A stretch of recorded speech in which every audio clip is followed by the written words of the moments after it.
Let me ask you something.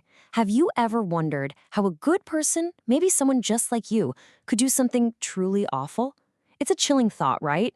Because I think deep down we all suspect the line between hero and villain is, well, it's thinner than we'd like to admit. And you know who understood this better than almost anyone? The writer Alexander Solzhenitsyn. This is a man who saw the absolute worst of humanity in the Soviet gulags, and what he wrote was profound. He said the line separating good and evil, it doesn't run between countries or political parties. No, it cuts right through the middle of every single human heart. Yours, mine, everyone's. And here's the truly terrifying part. That line isn't fixed. It can be pushed, and there's maybe no force on earth more powerful at pushing it than a crowd. So back in 1969, a psychologist named Philip Zimbardo decided to put this idea to the test in a pretty chilling way. He gets these groups of 4 female college students and splits them into 2 conditions. Now, the first group, let's call them the identifiable group. He goes out of his way to make them feel like individuals. The lights are on bright, they've got these big, clear name tags on. Zimbardo and his team called them by their first names, constantly reminding them of who they are. Then you have the second group, the anonymous one. And with them, it was the exact opposite. He systematically erased their identities. They were put in a dimly lit room. They had to wear these bulky lab coats and, get this, hoods over their heads that completely hid their faces. They became faceless, nameless figures. And their job? Both groups were told they were participating in an empathy study. They had to watch a stranger take a test, and every time the stranger got an answer wrong, they had to deliver an electric shock. So what happened? Well, the results were staggering and immediate. The group that was identifiable, the ones with the name tags, they administered the shocks, but they were hesitant. The anonymous group, though, the ones hidden under hoods and in darkness, it was a whole different story. They held that shock button down for almost twice as long. Think about that. They willingly, consistently chose to inflict more pain on a total stranger simply because they felt unseen. It's like the anonymity wasn't just a cloak of invisibility, it was a license for cruelty. The simple act of putting on a mask seemed to strip away their restraint. And this is where it gets really uncomfortable, because we have to ask ourselves, if you were in that room, behind that mask, and you knew, that nobody could ever trace it back to you, what would you have done? Be honest. It's so easy for us to sit here and say, oh, I'd never do that, but decades of psychological research scream that that is a dangerously naive assumption. So what is this shadow self that emerges when the individual I dissolves into the collective we? Well, for more than 100 years, the go-to answer has been this idea of the mad mob. It's a concept that's seeped into our culture, shaping how we see riots, protests, even sports fans. And it paints a really frightening picture of what happens to our minds when we get together in big groups. I mean, when I say the word mob, what do you see? It's probably something like this, right? Chaos, disorder, maybe even violence. A sea of faceless people who've lost all reason. This isn't just a trope from a movie. For a very long time, this was the legitimate scientific viewpoint. The crowd itself was seen as a kind of psychological virus that just infects everyone it touches. This whole idea really took off thanks to a French intellectual named Gustave Le Bon back in 1895. He wrote this hugely influential book called The Crowd, a study of the popular mind. Le Bon argued that when you join a crowd, your conscious, rational self just vanishes. It gets swallowed up by this collective mind. And in that state, you become primitive, emotional, easily suggestible. You basically revert to a more savage version of yourself. In his view, the crowd literally makes you stupid and dangerous. Now, for a long time, Le Bon's mad mob was just a theory. But then, in 1971, that same psychologist, Philip Zimbardo, launched an experiment that seemed to prove Le Bon's darkest ideas were not just possible, but terrifyingly real. And the most compelling evidence didn't come from a riot. It came from the quiet basement of Stanford University. Zimbardo wanted to know what happens when you put good people in an evil place. So he found 24 male college students who were screened to be as normal, stable, and healthy as you can get. Then, with just a flip of a coin, half became prisoners and half became guards. The transformation was immediate and systematic. The prisoners were arrested by real police, taken to the prison, strip-searched, and forced to wear smocks with only an ID number. Their names were gone. The guards, on the other hand, were given power. They got military-style uniforms, billy clubs, and most importantly, reflective sunglasses that made them anonymous. Zimbardo's only instruction? Maintain law and order. He never told them how. The first day was a little awkward, but on day 2, all hell broke loose. The prisoners staged a rebellion, and the guards, with no instruction, decided to crush it. They grabbed fire extinguishers and blasted the prisoners with freezing carbon dioxide. After that, the cruelty just escalated. The guards made prisoners do push-ups while they stepped on their backs. They forced them to clean toilets with their bare hands. They used solitary confinement, not for hours, but for days. The prisoners started breaking down. Some had to be released due to extreme psychological distress. The whole thing, which was supposed to last 2 weeks, had to be shut down after just 6 days. It had become too real, too dangerous. So what was Zimbardo's takeaway? He said it wasn't about bad apples. These were good kids. The problem was the bad barrel, the situation itself.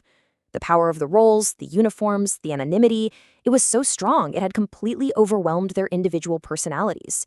This seemed like the ultimate proof for the mad mob theory. Put people in a powerful group situation and their personal morality just dissolves. But is that really what was happening? Is it that simple? Or is there something else going on deep inside our own biology? To really get to the bottom of this, we need to go deeper than the situation. We need to look under the hood at the wetware of the human brain. Because it turns out our intense desire to belong to a group isn't some modern weakness. It's an ancient, hardwired survival instinct. I mean, just think about it from an evolutionary perspective. For hundreds of thousands of years, if you were a human alone on the savannah, you were dead. You had no protection, no one to help you find food, no chance to reproduce. To be cast out from the tribe was a death sentence. So evolution did what it does best. It built a brain that is absolutely obsessed with fitting in. A brain that rewards social connection and treats being excluded as a life or death emergency. So how does your brain do this? Well, it uses chemicals, of course. Meet the ventral striatum. This is a key part of your brain's reward system. It's the same region that lights up when you eat delicious food or feel safe. And what neuroscientists have found is that this ancient system has been hijacked for social purposes.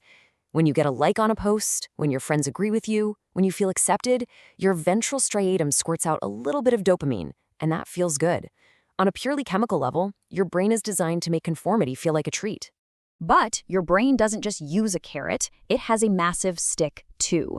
This region right here is the dorsal anterior cingulate cortex, or DACC for short. This is the part of your brain that processes the awful emotional quality of physical pain. It's the ouch. Here's the mind-blowing part. Brain scans show that the DAC fires up in the exact same way when you experience social rejection. When you're excluded or when everyone in a group disagrees with you, your brain registers it as pain. The phrase hurt feelings is not a metaphor, it's a neurological reality. And when you zoom out, you can see this incredible and, frankly, kind of scary architecture that's built into all of us. You've got the ventral striatum making belonging feel great. The amygdala, your threat detector, makes you fear outsiders. The DAC makes being the lone dissenter literally painful. And the anterior insula gives you that sick gut feeling of social anxiety. Your brain is a finely tuned machine designed to do one thing: make you seek the comfort of the crowd and avoid the pain of standing alone. It's a survival program. But it has bugs. And one of the biggest bugs appears when there's an emergency. Right, so we've talked about how being in a group can push people to do terrible things, but there's another, maybe even more common danger, and that's when the presence of a crowd makes people do nothing at all. This is what Zimbardo called the evil of inaction, and you see it happen every single day. It's known as the bystander effect. It was first studied seriously by 2 psychologists, John Darley and Bibb Latani. They were obsessed with this famous case from the 1960s where a woman named Kitty Genovese was murdered in New York. The original, and now largely disputed, newspaper story claimed that 38 people saw or heard the attack, but nobody did anything. That story sparked a huge question. Why? Why would more witnesses lead to less help? What Darley and Latani found was the bizarre psychological truth. The more people who are present in an emergency, the less likely it is that any one of them will help. The numbers from their experiments are just shocking. Look at this. In one study, they had a student pretend to have a seizure. If a participant thought they were the only other person around, they helped 85% of the time. Makes sense. But if the participant thought there were just 4 other people listening in, the number who helped crashed down to 31%. The mere presence of other people somehow paralyzed them. So what's going on here? It boils down to this one simple, powerful idea: diffusion of responsibility. Picture this. You're walking down the street and see someone collapse. If you're the only one there, 100% of the moral responsibility to help lands squarely on your shoulders. You feel that weight. Now imagine, the same scene, but there are 10 other people standing around. Suddenly, you feel like you only have 10% of the responsibility. It's so easy to think, oh, someone else will call an ambulance, or that person looks like a doctor, they'll handle it. The responsibility spreads out so thin that nobody feels its weight anymore. And so, nobody acts. Now remember, this was all figured out back in the 60s and 70s. But today, the biggest crowds we're ever a part of aren't on the street. They're on our phones. The crowd is always with us, right there in our pocket. And this has taken the bystander effect and put it on steroids. We now have something called the digital bystander effect. All the same psychological forces are there, but they're amplified. The anonymity of a username makes us feel even less accountable. The psychological distance makes a victim feel like an avatar, not a person. We worry that if we step in to stop cyberbullying, the mob will turn on us. And honestly, the sheer amount of bad news and pleas for help we see online can just be overwhelming, leading to a kind of paralysis. It explains why 100 people might see a vicious online pile-on and just keep scrolling. Okay, so far this has been a pretty dark story, right? Crowds make us aggressive, they make us apathetic. It all seems pretty hopeless. But what if that whole story, the mad mob story, is wrong, or at least incomplete? In the last few decades, a completely different theory has emerged, and it turns everything we thought we knew about crowds on its head. Maybe the problem isn't that we lose our minds in a crowd. Maybe we just find a different one. Okay, let's put these two ideas side by side. On one hand, you have the old mad mob theory from Laban. You join a crowd, you lose your mind, you become an irrational brute. But on the other side, you have the new social identity theory from psychologists like Dr. Stephen Reicher. And this theory says the exact opposite. You don't lose your identity in a crowd, you switch it. You shift from a personal identity, an I, to a social identity, a we. And your actions aren't random or mindless at all. They're incredibly meaningful, but they're guided by the rules and values of that new we. And this is the game-changing insight. People in crowds aren't becoming irrational. They are behaving in a way that is perfectly rational within the logic of the group. Think about a crowd at a soccer game versus a crowd at a funeral. Their behaviors are wildly different, but in both cases, people are acting out the identity of that group. They're performing the role. The crowd doesn't erase your mind, it just gives you a new script to follow. So let's circle all the way back to that first experiment, the one with the anonymous women in hoods giving electric shocks. The classic take was that anonymity equals aggression. But social identity theory makes us ask a brilliant question. What if it wasn't the anonymity itself that was the problem? What if it was the costume? What if the hood and lab coat provided cues for how an anonymous person in a psychology experiment is supposed to act? Well, in 1979, two researchers named Johnson and Downing decided to test exactly that. They recreated the experiment, but with a fantastic twist. One group of anonymous participants wore outfits that looked like Ku Klux Klan robes, a uniform strongly associated with hatred and violence. But the other anonymous group wore nurse uniforms, a uniform associated with caring and helping. And the results? They blew the old theory out of the water. The KKK group was even more aggressive than Zimbardo's original subjects. But the nurse group? They were the least aggressive of all. They delivered the lowest level of shocks, even lower than the people who weren't anonymous. It was never about just being anonymous. It was about what kind of anonymous person you were being. And this is so powerful. It means the psychological engine that drives a lynch mob is the exact same engine that powers a peaceful civil rights march. It's all about that shift from I to we. The crowd is an amplifier of identity. And whether that leads to something beautiful or something horrific depends entirely on the values that are baked into that identity. It's not the crowd that's good or evil. It's the us that the crowd brings to life. This brings everything home. Because these powerful forces, they're not just for huge dramatic events. They're working on you and me every single day in the most ordinary places imaginable, like your weekly team meeting at work. Have you ever heard of the term groupthink? It was coined by a psychologist named Irving Janis. He studied what happens inside small, tight-knit, important groups. Think of a corporate board or a team of White House advisors. He found that in these groups, the biological desire to belong can become so overwhelming that it crushes critical thinking. People start to value harmony and consensus more than they value being right, leading to absolutely disastrous decisions. And the real-world consequences are chilling. Groupthink has been blamed for the Space Shuttle Challenger disaster, where engineers who knew it was too cold to launch were pressured into silence because the group identity was, "we never delay." It was a huge factor in the failed Bay of Pigs invasion, where Kennedy's advisors were afraid to be the lone voice questioning the plan.